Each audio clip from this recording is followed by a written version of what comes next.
What's going on, guys? Saad here, and in this tutorial I'm gonna talking about the onreset tag. So if you know, when you use a reset on your prompt or input, I'm gonna call of event, and which leads to a trigger a function if you wanted to. So you can use that on our, you know, in your website. So how we gonna use that? Let me show you.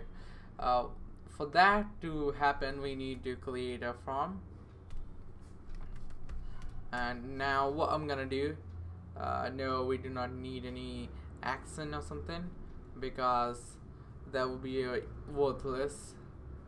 And now what I'm gonna do is use on reset, and it gonna call a function. So for that part I will do later. And now enter name, and then what you need to do is use a input, and then we do not need to put any value or name or tags.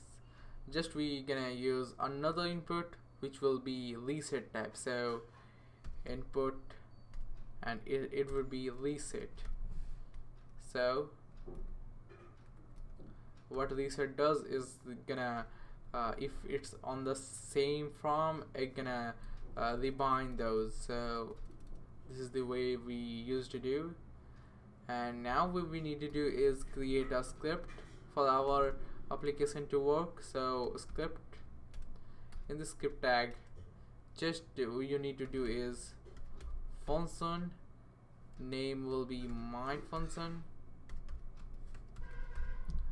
and then we're gonna pass alert, and then call the form is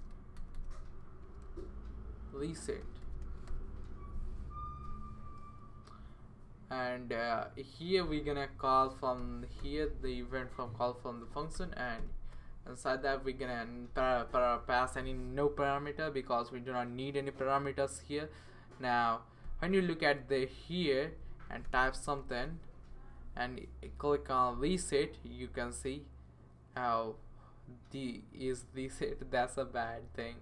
So we need to use good prompts like the form is or was reset.